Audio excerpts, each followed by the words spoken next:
Hi, it's Chris Titley here. As part of the Scoreboard podcast, I'm joined by Ali Brigginshaw in her kitchen room table. Ali, thank you so much for being part of this series. No worries. And Thanks for thank you having for me. hosting Thanks for me coming here over. in Ipswich. Now, Ali, I'm going to start. We are sitting at your kitchen table in Ipswich, where you have grown up. I would love to sort of get the listeners to understand a little bit about your connection with Ipswich.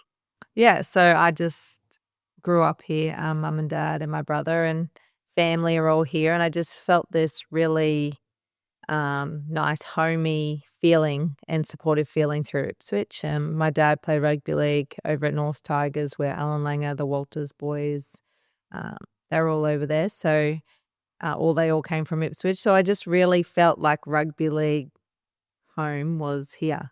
And the support that I received playing rugby league, the support I still feel now, bringing my family up here, it just feels like home. And my thing to athletes is be really proud to be from Ipswich. It doesn't always have the best rap in the news or um, in the newspaper, things like that. But I just really want people to be proud of where they come from. And I'm extremely proud to come from Ipswich.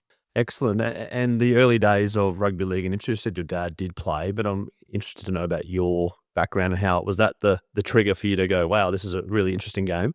Yeah, so grew up wanting to be like dad. My brother played, and the school I went to, there was a rugby league team, and I was just really wanted to play to be like my brother and my dad. So started playing there. We had a female coach in Peter Curtin, who's sadly not with us anymore, but she was the coach. So I really felt like I had support there. A female coaching rugby league 20 years ago was unheard of. So I just loved the contact of the sport. I loved hanging out with the boys. They were really supportive of me. The competitiveness that rugby league brought. And so I played that at school, went on to play Ipswich, where we travelled to Maitland, played Met West, which was our regional team to try out for Queensland, where I was the only girl at all of those carnivals. Played against guys like Daly Cherry Evans at those carnivals. So just absolutely loved it. My mum and dad, all my family were super supportive, even though there was a lot of people saying she can't play or why would girls be playing rugby league? It was just unheard of. Go to carnivals, there's 300 boys and I'm the only girl. So that's kind of where it all started. And then when I was 12, I was told I'll never play a game of rugby league again. And just was that just due to the fact that there was no teams, no competition, anything like that? Sorry, see you later. It's just not a game for girls. Yeah, well, they just said you're maturing, you're becoming like a lady. So they just said because of that you can't play rugby league, and there's no sport. Oh, there's no spot for girls in the game. And then I think you played touch after that, Yeah, and then rejoined league at around sort of 17 or 18. Is that right? yeah. So touch football kind of framed my whole. I played when I was 10. Played with mum and dad, brothers, cousins, aunties, uncles. Played locally. A couple of nights a week. Just absolutely loved playing with family and learning, from the older crew about how to play sport and things like that. So when I left rugby league, I went and played for my country in touch football, under 20s. Travelled with that. And that gap between league and touch, did you give up watching league? Was league just like it's gone? It's forever gone? No, I played backyard footy with the whole neighbourhood. So they still included me. I still absolutely loved it. Played at school on the oval with all the boys, but there was just no actual competition. Yeah, it was backyard footy, front yard, everyone come over and we all get into it. So that probably kept me going in those years where I couldn't play. And then the chance to play league again, how did that come about? Yeah, so it was crazy how it all came about. It was from touch football, a guy called Tyson Brough. His dad's Rob Brough, the news reporter. He called me and just said, hey, my son tells me you can play rugby league, can play touch football pretty well. I reckon you could go well at rugby league. And then got the phone call, went to training a couple of days later, and that's where it all started. So without that phone call, when he first rang me, I said, there's no women's rugby league. He said, there is. He said, you come to Davies Park at West End and I'll show you, and rocked up. And there was a whole lot of people playing rugby league, a whole lot of girls playing rugby league. Well, at the time, it was like there was like 10 of us. We had to get cousins, sisters. We had to get everyone to try and join the team. So women's rugby league in 2009 was trying to get people to play, and the comps were small and no one come to watch. The jerseys, we had to borrow jerseys. We'd have one referee play on the local parks. But yeah, they were playing it and they loved it. And sitting here, nearly 15 years later, how have you found that development of the game? And did you think you'd be here now talking that you've represented your country, captain Queensland, captain the Broncos in an NRLW competition that's thriving?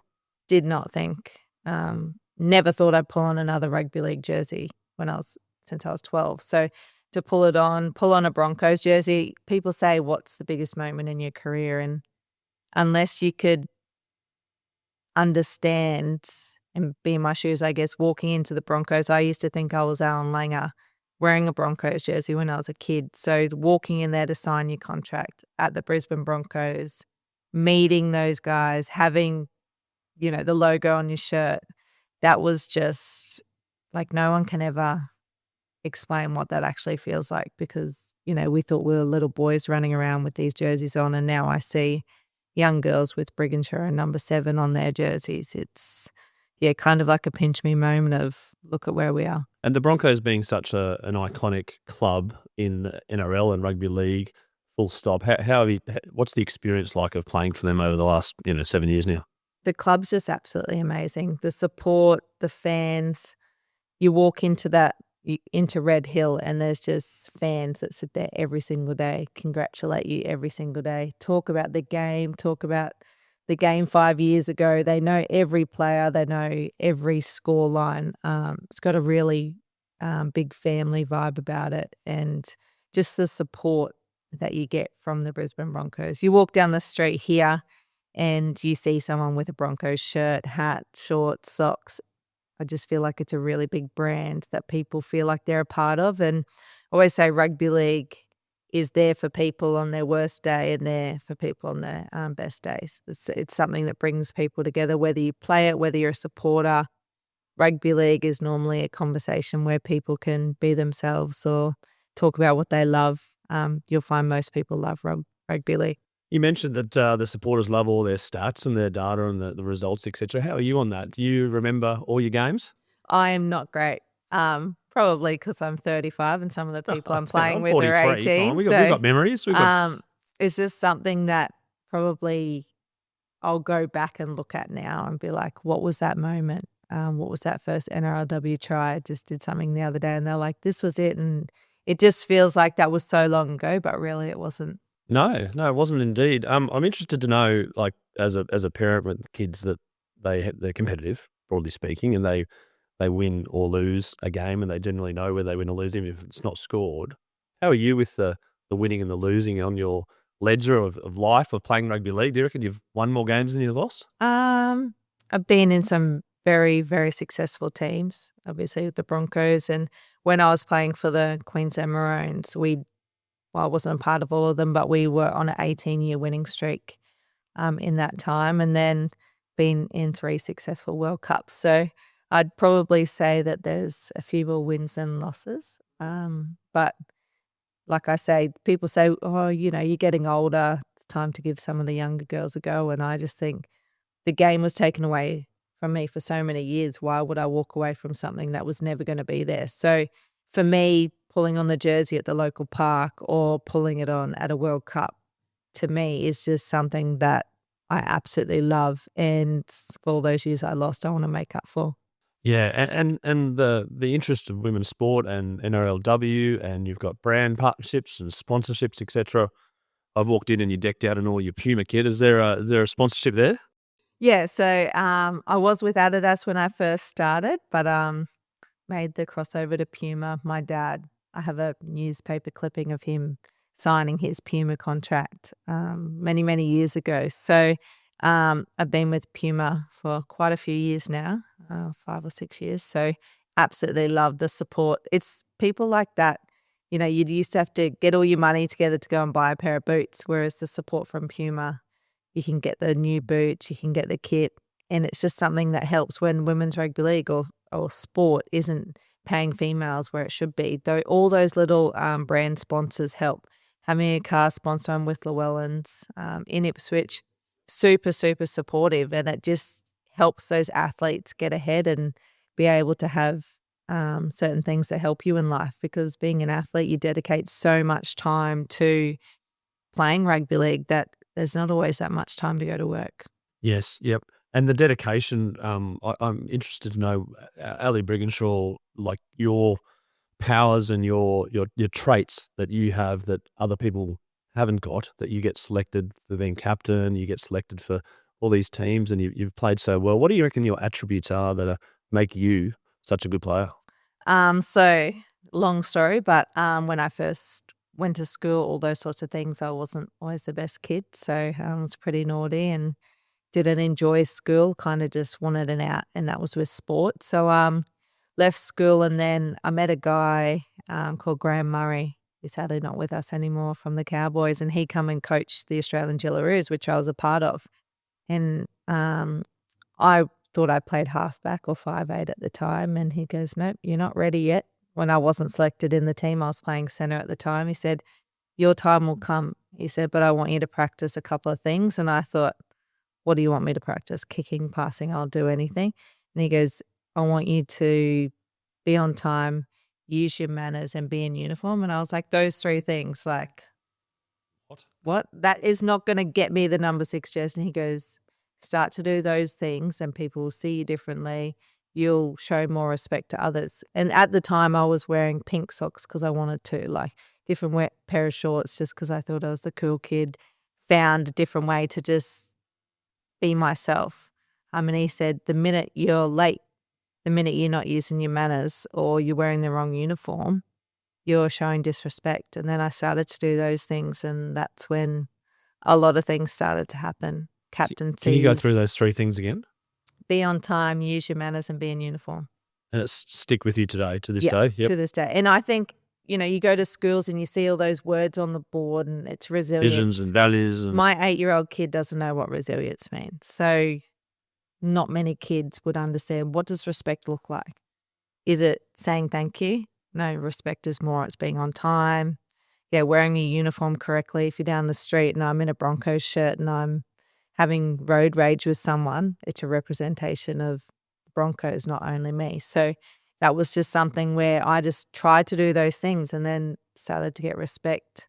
A lot of our coaches, they give up, especially in the female space, they give up a lot of time and a lot of effort to be there. And a lot of us will finish training, get in the car and drive home and not say thank you. So it was just those little things where I was like, hey, I'm starting to get the hang of this. I'm starting to do good.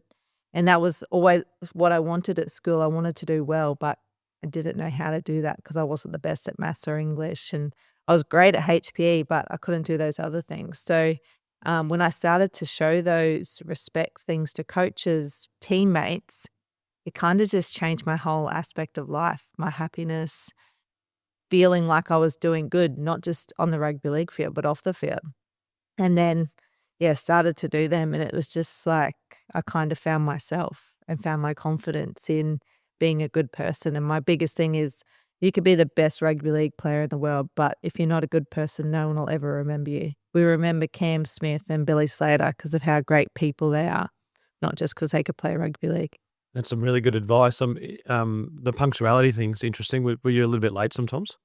Oh, I'd just rock up on time. Yeah. If all right. not, okay. I'd come a couple of minutes late and be like, oh, the lift was stuck, and it's like, that's not a good enough reason. You've got plenty of time to leave your room, get down there on time. So I'm probably too early to some things. And it does become difficult. Sometimes I think some things are out of your control, but I was always told by Darius Boyd, who I work with, a big message is never rock up late with a coffee.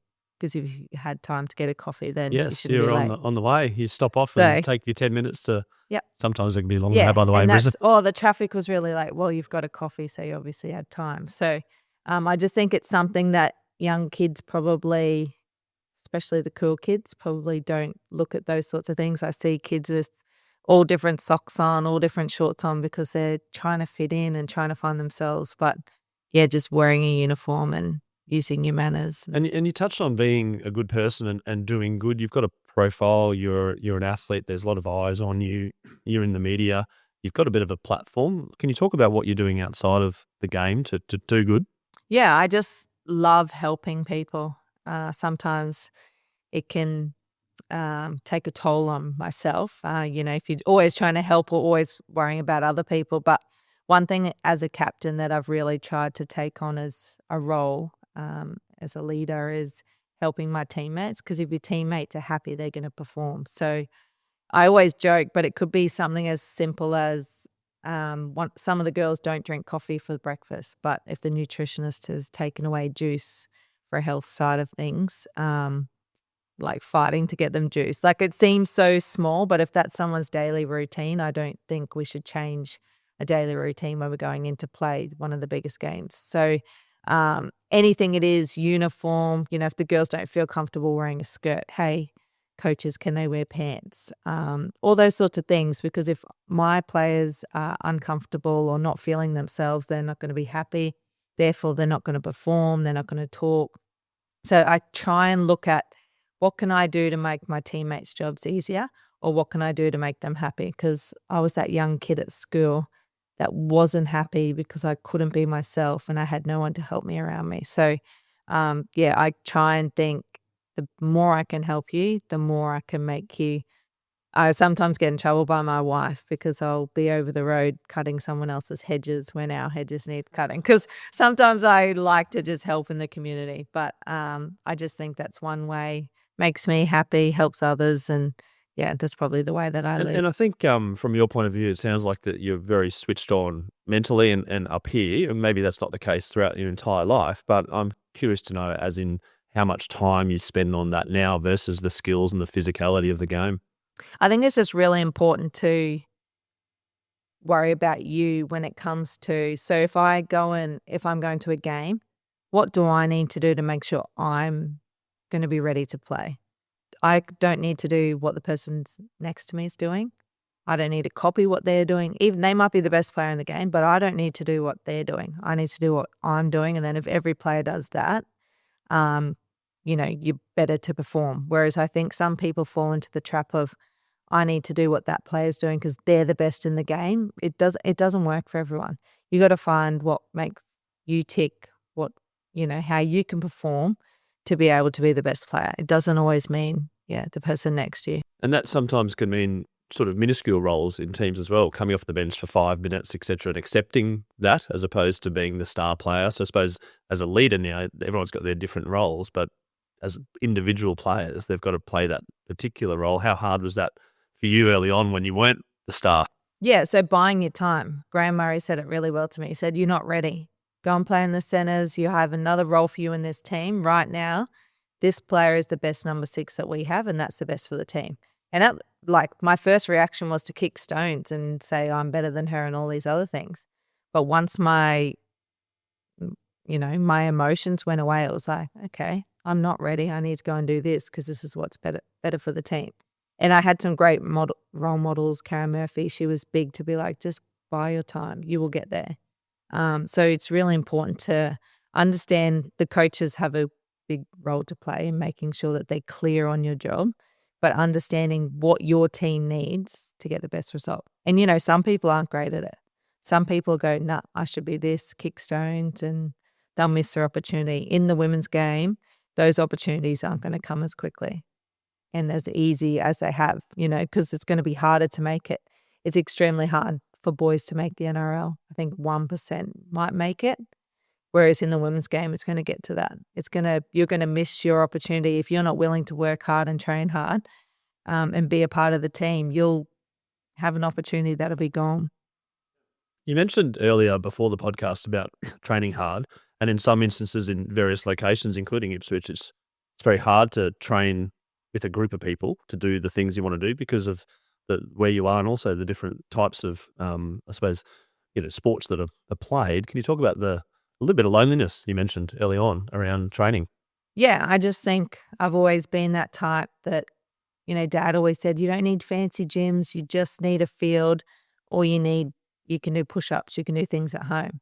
And I always thought, no, I see all these people there in fancy gyms, and it's as a female athlete, I have to go to work, I have kids, I've got to train all in these 3 things. I don't just get to go to the Broncos and train.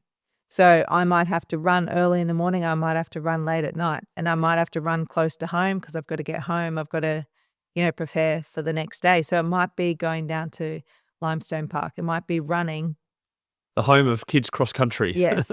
And stepping it out, not having markers or water bottles, stepping it out, having your phone in your hand to keep the time. That's got to get me through the session, and then constantly through the session thinking about, I'm doing this for this reason.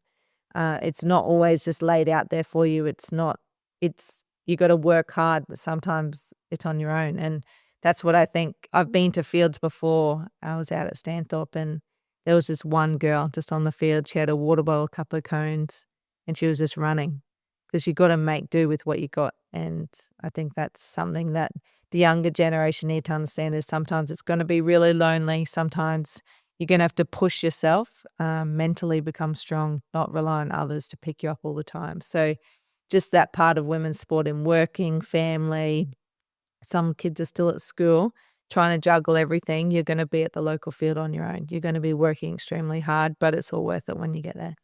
It seems like you're an incredibly hard, determined worker off the field and on the field and balancing all these things. I'm interested to know whether you've had a goal. Has there been a big, hairy, audacious goal from a kid or now, and what's your views on goal setting? I don't probably have small goals of like winning awards, things like that, like That you can put in your medallion and hand, stuff like that. I don't really even though look you at won it, by the way. I don't really look at life like that. I look at it as kind of, I find every little part of rugby league challenging.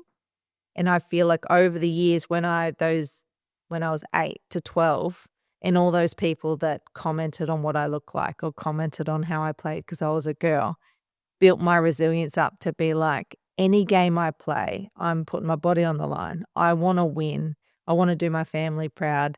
I'm just super, super competitive. So whether we're playing local touch in Ipswich, whether we're playing for the Broncos, Queensland, Australia, I just have that competitiveness to want to win because of the resilience and the mental toughness that I got from when I was younger. All those people telling me I can't. I can still remember, I won't say names, but I remember guys just saying, you will never play rugby league again. You cannot play. You are a girl. Girls do not play. It's too rough. It's too physical, all those things. So when I was 11, I made the Met West team. So when I was 12, you would think I would make it because I made it in the younger year. And I remember a guy saying, we're not going to pick you this year because you have no future in the game of rugby league. We're going to give that little boy a go. And it's people like that. All I need to do is keep telling myself that, and I'll play every single game to the best of my ability because I had one person tell me that they weren't going to pick me again. And the goal was to play professional or in a professional sense as a kid, and then to become captain. Was that a goal of yours as well? Probably not necessarily a goal, but it was something where I was like, I think I could actually do that. I started So the belief. Yeah. So after learning from Karen Murphy for so many years, she was the 7, I was the 6. I was kind of like, I want to be like her. Whatever Murph was doing, I kind of wanted to be like. She was the best in the game, still the best to ever play the game. She was a great leader, but she wasn't someone yelling at the team all the time. She was just showing the team with her actions, or being the best teammate, being the nice person off the field, caring for others. And I was like, I can do those sorts of things. And then I remember just the confidence that I was getting from doing that. And I was like, I could be a captain. You dream of being school captain, but no way I was ever going to be school captain because I was naughty and all the rest of it. But when I started to become a woman and like learn all those certain things, I was like, I can actually do that. And then, playing, like I said, I thought I was going to be a boy playing for the Broncos somehow. Playing for Queensland, Dad played for Queensland. He wore number 7. He played with Wally Lewis, those guys. So I wanted to be like him. And then playing for your country. Playing in a World Cup, winning the first ever World Cup. The 2013, was it? Yeah. Well, not the first ever World Cup. Well, the first Australia. World Cup that Australia ever won. To see Murph hold the trophy up. Like, I was a part of so many moments that I just kind of like ticked that off. I've ticked that off. I've been to World Cups. I've won Origins. I don't necessarily have things written down where I'm like, I want to achieve that. I just play every single game like it's my last. And ticking the boxes all the way through and to win a World Cup in 21 and to be captain and win Origin series and win the NRLW, etc. What's the next tick the box for you? Well, I think the mentality that I have is I'm one of the only girls that is still playing from, call it back in the day, with those older girls. 2018 was the... Is that what you're talking about? But 2009. Yes, yep. So I was given all this knowledge. I was shown all these things. I was shown how to party. I was shown how to play rugby league. I was shown success from that era. And I want to show these young girls that now. So my role and responsibility for every team that I'm in is to show them how we do it. So at the Broncos, we show them how we did in 2018. This is what we did. This is our standards we had. For Origin, I've been through many, many years. I've been through losses, wins, to show those young girls coming through, this is what Origin is. This is how you play it. This is what you do when you're in this jersey. And then for Australia, it's getting these young girls to talk about this as the top of the game, not talk about the Origin as the top of the game. It is playing for your country, being the best version of yourself in front of the rest of the world. So my goal is pass on all that knowledge to those younger girls. And that's, Murph still calls me and she's like, so proud of you just showing the girls the way and showing them how to wear that jersey, because if I'm not there doing it, who's doing it? Yeah, absolutely. And then the advocacy off the field and the interests off the field to help and to, life post footy. It's something which obviously in the peak of being an athlete, you don't want to think about, but it's going to have to be there. Have you thought about that? Yeah, I haven't fully thought about what that looks like. Right now I'm still in that bubble of I want to win a premiership for the Broncos before I leave. So whether it's radio, whether it's on TV, coaching everyone says you're going to be a coach. Yep. Do you want to be? But I want to be a good coach. So Yep. I want to not be thrown into it because I've played many, many years of rugby league. I want to be put into a role because I'm a good coach. So whether that means starting from the bottom up, whether that means starting at 15s, under 20s, whatever that looks like before I get up to the NRLW, whether it's assistant coach up there, I want to look at, making sure that I've learnt from people before I get there. Having a coaching mentor, I just don't want to be given a role because I'm an ex-player. I want to work to get there. And being a high performance athlete with rugby league the focus and rugby league through your whole life, do you switch off? I do. So when I come home, it's all about being with family. I love being out in the yard. I love mowing. Not playing rugby league in the yard? Not playing rugby league. Oh, I get out there with my boy. He plays rugby league. But it's all just about being at home. I love being at home, cooking. I love being at your home too. I'm sitting here at the kitchen table. It's beautiful. But it's nice I and don't peaceful. know. I love feeling like home. And that's why I've never left Ipswich. I love family. Bringing my kids up in Ipswich. If I'm not playing rugby league, I'm at their sport or I'm working. Trying to. And what's the downtime activity? So mowing the lawn's a bit cathartic. What other things provide you a little bit of catharticism? Well, I mow the lawn a lot, so that would happen more than once a week. Headphones on or not? No headphones. Just absolutely love being outside. I love looking around. I know that sounds, watching the birds, things like that. I love just being out in nature.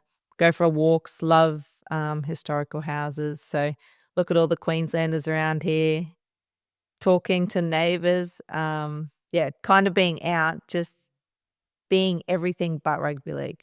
Sometimes when you go out, you run into someone, they're like, when's your next game? And it's constantly You have rugby, to go back rugby, on rugby. and switch on and say, okay, So it's next kind of Saturday. like, I love hanging out with friends that aren't all about rugby league. I've kind of taken up a little bit of golf. I wouldn't say I'm great, but I thought that could be something. Live near a golf course, so I thought that might be something I could take up. Yeah, absolutely. And how do you go with all the fandom and the stardom that you are now? And you told me a little story about your neighbour knocking on the door or yelling out, Ali, Ali, and taking selfies. So how do you deal with it?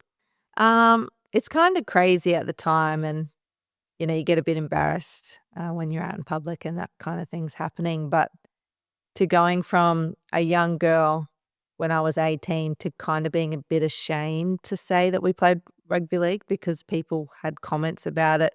Where they say that guy at the bar that always thought chicks couldn't play footy or they should be in the kitchen kind of comments. You weren't necessarily confident to say you played rugby league. So to walking down the street now and getting stopped by little boys saying they want to be Ali Brigginshaw or they want to play rugby league like us, or how many games I've played and what number I wear, and going into the school and it's the kids wanting autographs to go is just kind of like a pinch me moment to be like, people know what women's rugby league is. This is cool.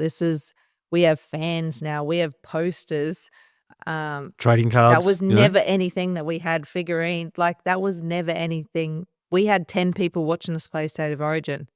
Now we have 20,000+. We're 1 million viewers. It's just kind of like a moment to say, when I leave this game, it will be professional. It will get to the spot where it should be aligned with the men's game. Yep. And how, like, getting nearer, but how long do you think that might take, or you've got a vision on where and things that can change for women's rugby league? Yeah. I think once we get it, I would say within the next 5 years, we'll be professional.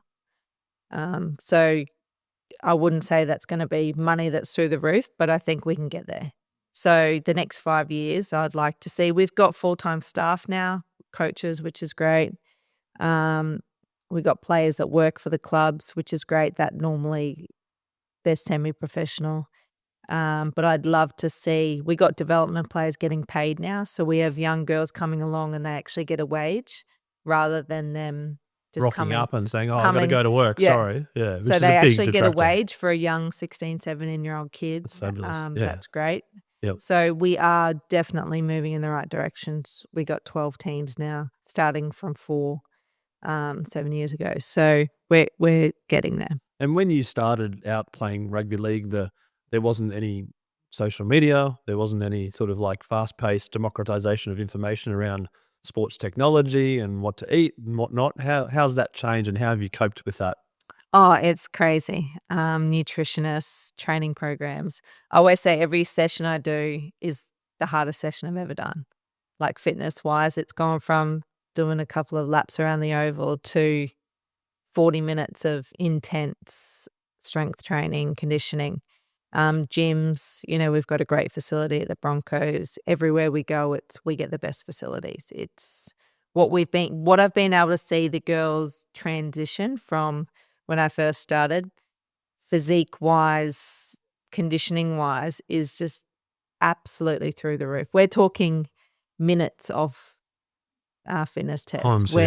Like, the game's faster. The girls are, if girls aren't lifting 100 kilos every time you go into the gym, then chin up. Like, it's just, some of the girls have just gone absolutely through the roof. I feel like I still live in I do what's best for me. But I'm one of the only ones You're the leader. Older. You're the captain, right? Yeah. I am working on that and a little bit of changing, but I've always just been someone that's done exercise around here and what makes me happy. So it might be a road run. It might be kicking the footy down the oval with the kids. Boxing. It's just kind of what I find makes me happy and makes me have a bit of fun. What about the mindfulness stuff? Do you get into doing some yoga or Pilates or some slow stuff to kind of calm yourself down? I kind of just do my mowing. Yep. That's kind of my That's your escape. happy spot. Yeah. Yep. Going outside, I just be in nature. Just absolutely love anything. Sometimes I'll just sit out there, go for a swim, just hang out, just anything away from screens, TVs, things like that. So it's a big thing for kids as well now to get them out. Yeah. So I take the kids out there, but got into a bit of breathing, just trying to work on what makes me happy. Do you get nervous? Before games? Yeah. Absolutely. I get nervous going to training. So I'm nervous today, got training tonight. It's just, I care about how I train. I would never show up to training and not be ready or not put in 100%. So I get nervous about making sure that I'm always performing. And what do you do to alleviate the nervousness? Well, normally in a game, it'll be my first tackle or my first pass. Just to get something off. Get something. Normally it's my first tackle. Face the first ball of a test match. Just like, right, I'll face the first one, right? You're okay, yeah? So get into that.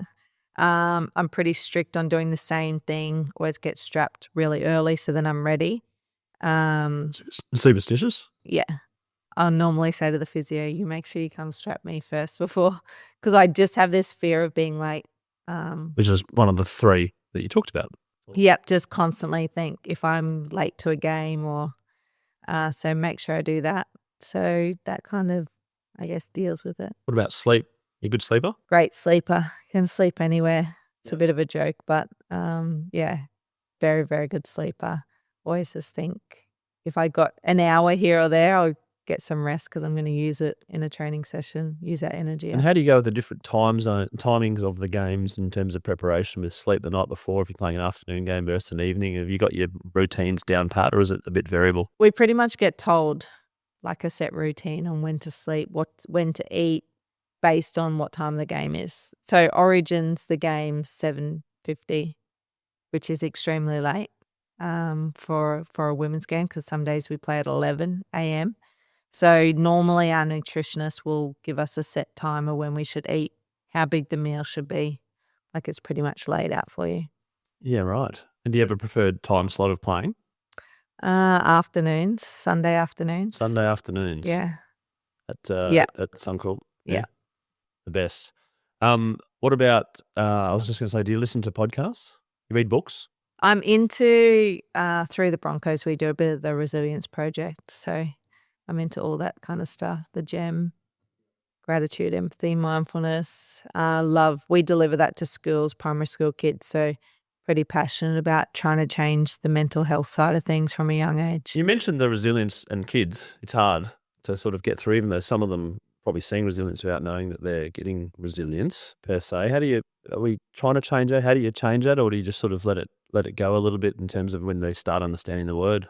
I think it's trying to explain to them when they've been able to overcome something. So it might be something extremely small, like getting over an issue with a kid at school, like a disagreement. That's showing resilience to be the bigger person, to be able to overcome that challenge, or looking at being grateful for what they have. You don't need 50 friends. You can just have 2 friends that are there for you.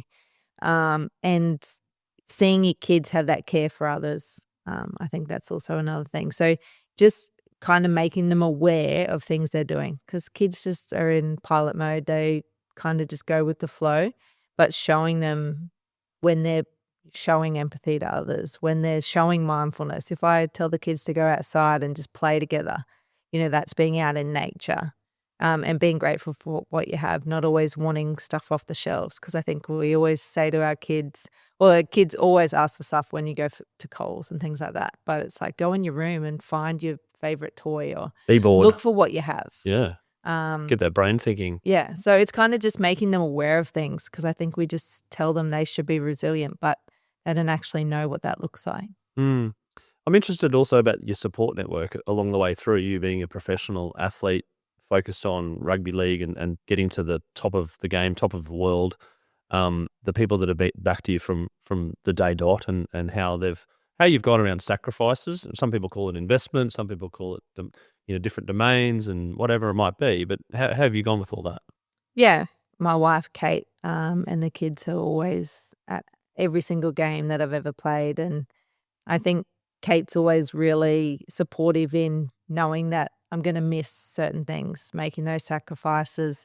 Some days I'll leave the house at 6 a.m, if not earlier, and the kids wouldn't see me till 6 p.m. or 8 p.m. the next day. So knowing that I've had to go to work, then to go to training, I get home at 10 o'clock at night and they're already asleep, and then I wake up the next day and they're at school because I've had to go to work again. So just having that partner that's super supportive of, hey, it's going to be extremely tough now, but in the future, like you're doing this for us. And it's really important, because if you're happy off the field, then you're going to perform on the field. So just having that partner that understands what rugby league looks like. You have to remember it's gone from just being the local couple of night trainings to 4 or 5 hour trainings 4 nights a week, playing on the weekends, playing in Sydney, Melbourne, playing everywhere. So you've gone from being home to now having to work full time and technically play semi-professional / full-time. You have very limited hours of being home. Then you've got brands, things like that where you're at. And then mum, dad have always taken me to absolutely every sporting competition ever from the age of 8. And then whenever I play, it's aunties, uncles, cousins, grandparents, like everyone was there. Every time I played, most of the time, there'll be a Brigginshaw or a family member in the crowd. And you get some texts and things like that after the game and whatnot, and some support from people that say, obviously, if you have a good win, you get lots, and maybe if you don't win, you don't get as many. I've got a very supportive old coaches, like I said, cousins, always getting text messages, always full of support. Being a part of a big family, I've got that support. But it's the messages from the old friends that I used to play with, saying, love seeing what you're doing, showing the younger ones the way, or doing Queensland proud, those sorts of things. Where it's not just about you, it's about the legacy that you're bringing to the game. Yeah, and that's what I always say when I run out onto the field. I feel like I've got all the old players on my back, and I'm going out there to do it for them, because it's not about me. It's about making sure their legacy lives on. When we win, it's singing that song like they're in the dressing room. It's after the game, I get text messages from them, thanking them for paving the way to getting us to where we are. Because if they didn't sell the meat trays and if they didn't fight to play on local fields, I wouldn't be running out on Suncorp now. And I think some people, that younger generation, they haven't necessarily heard those stories or haven't necessarily had to do it, because they've played since they were 6 and they've never had to leave the game. In a pathway system which exists now, right? They're getting Queensland jerseys from 15. Yeah, and you wouldn't. They're playing for their country 18. There's a schoolgirls under 18 team that goes to Fiji. Yeah, we were told when we were 12 we'll never play a game of rugby league. So I think telling those stories, making the young girls understand that, hey, it's been bloody tough to get to where you are now. Enjoy it, live it. You're going to be professional, but just understand that day where you might not want to go to training, or that day that you think rugby league's too hard, think about what it was like back in the day. And some advice for boys and girls now playing sport. It's that there's money, there's fame, there's Instagram followers, there's lots of vanity metrics, but also like it's a pathway. It's a legitimate career. And when we were growing up, there was sort of like you played for your country and that was it, and you might get paid a few bucks. But now it is big money and it's big seriousness. What's some advice that you give to people that kids that want to be Ali Brigginshaw? Well, just one thing for those young kids, they need to remember that those boys and those girls, we're normal people. So I get the question all the time, oh, have you met those boys? Have you met the Broncos boys? And I just say, yeah, they're just humans. They go to work. Their work is playing in the NRL. Remembering that as a young kid, you're just a person and you've got a goal and you want to play rugby league or whatever sport it is you want to play. I think sometimes we think they're just these superstars that get it so easy. For anyone that ever thinks that they get it so easy, go and train like them. Go and be them for a week, and not many people will stay there. Not many people will make it, because it's extremely tough. You got critics, you got the training and how hard it is. Yes, they get paid well, but they've got a lot of hard work to go with it, and not everyone makes it. So my biggest thing to young kids is make sure you've got a backup plan. Don't just rely solely on rugby league. You've got to follow your passion to what you like away from rugby league, because it's bloody tough, and some will make it, some won't. And yeah, it's about the things you do off the field that make you a great athlete, not necessarily the things you're doing on the field. So I'd say work really hard in those off-field things. And those 3 things you mentioned as well, right? Yep. There's a good start for a teenager. And you can do that when you're 10. In sport, you can do that at work, you can do that in just general life. But I think people just think you're an athlete, you don't have to do that. And it's like, I've seen the best players just completely give up because they just couldn't figure out how to do it off field. They just were rocking up to training, giving it 50%. And then when this young kid came through and was more determined and more competitive than them, they took their spot. And it's kind of like, we try to tell you, but they just couldn't understand how hard it was to get there. So, yeah, for young kids, just follow what you're passionate about. Do what makes you happy, not what the person next to you does. And that's a way that you can be individual, but work on you, not worry about them. One last thing I'm going to do off the cuff here is going to be called the scoreboard moment. What moment in your life are you most proud of? Moments. Oh, I have a rugby league moment because I feel like it was just pivotal in changing the whole game, and that was the 2013 World Cup when no one cared about women's rugby league. But when we won that and brought that trophy home, it changed everything. It changed the way we were treated, the jerseys we wore, the places we stayed, the people that watched the game. We started to get televised, all from going to England and winning a World Cup. And a lot of those girls retired there. So to be able to send them out on their way after winning that World Cup and knowing when we flew back to Australia, rugby league for women was going to change. I just feel like no one can go back to that moment. No one can change it. It happened. I was a part of it. And now we get to see the success of where the women's rugby league has gone today. So that's the rugby league moment. That's Any the other rugby life league moment? The life moment would be being able to buy a house, having a family, having a wife, people that are proud of me. I always said I'd love to buy a house. And I was like, I'm never going to be able to do it. At the time I was career driving and I was just like, that's a lot of money to buy a house. How could I ever do it? And then, started to save, met Kate, and we just did it. And then the proudest thing that I'll ever have is having a home with a wife and kids that we can bring up and come home and have a safe space and just be really proud that I've worked extremely hard to be able to have a beautiful home. Ali Brigginshaw, thank you so much for being on the Scoreboard podcast today and doing it here in your house that you talk so fondly of. And it's a beautiful house sitting here in the kitchen table. Congratulations on your achievements through your rugby league career and also off the field, and looking forward to catching up and following your progress in 2025. No worries. Thanks for coming into my home.